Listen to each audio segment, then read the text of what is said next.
Hi, I'm Louie. I have a short story to tell about weird things happening with my daughter today. The most frustrating aspect of my life has been that everything seems to be happening a little late for me. I did not figure out my career until I was in my 30s. I did not get married until I was 40. Now a few years later we have finally had our first child, our lovely Emily. But things are not going great. I moved around a lot for work, opening up new retail spaces. The money is good while it comes in, but then things slow down based on the season, and this has generally been a bad year. Malls are dying.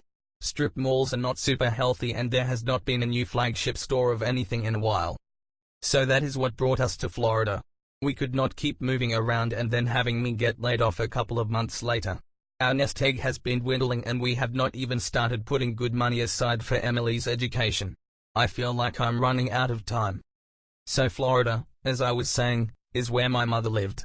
She retired a while back and lives in a multi-family unit in a gated community. She's got plenty of space, with my dad being gone, and could use the company. Most importantly, we could use the free rent. It is not a retirement community, but it is not exactly bustling with life either. We are easily the youngest people we have seen, and there are no kids at all for Emily to play with. At least that is what I thought at first. She would go outside to play with the hose and make mud cakes, or set up her little tea set in the backyard. And she would tell us all these stories about other kids. Bernadette, Esther, Abraham, Silas. Still I've seen no signs of the kids, no extra tracks in the mud. I've asked my mother and she says there really are no kids around here, except occasional grandkids. I guess she is in the prime age to have an imaginary friend, but how lonely is she that she has a whole gang of them? Her imagination has been through the roof, inventing crazy games like, "Please Mr. Crocodile, can we cross the river?" and "What's the time, Mr. Fox?" I don't know. She mostly runs around screaming and laughing and later tries to explain the rules to us, but she is at that age where every fourth word does not make sense. Especially when I'm trying to put out 20 job applications a day. Her mum is gone most of the day, working a register. We met through retail and she does not mind earning a little extra money. I guess maybe I am too proud to do the same, holding out for another rare store opening. My mother is not home that much. She has a lot of activities and card games.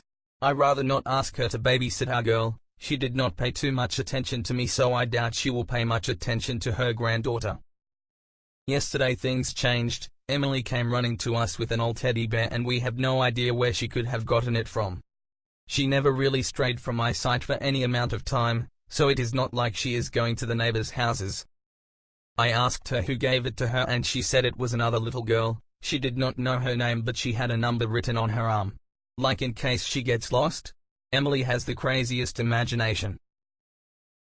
Today I could not find Emily all day and really started to panic. So I was somewhat reassured when I found her in a closet clutching the teddy bear. She said she was playing a game with the kids. It was hide and seek and that they had to hide from the guards. As I was making dinner, she just stared at me, teary-eyed. I asked Emily what was wrong, and she pointed at the stove. She said, "The children said if the guards catch me, they will throw me in the oven. You won't let them do that, will you?" At this point I'm over it. I've told her not to play with the kids, but how do I stop her from imagining them? They tell her things, and the things are making Emily more and more nervous. She barely sleeps and I keep finding her in hiding spots. My mom says I was always making things up too, so she is no help, and my wife is worried but I really do not know what to tell her. Should I mention the children? Who are these children?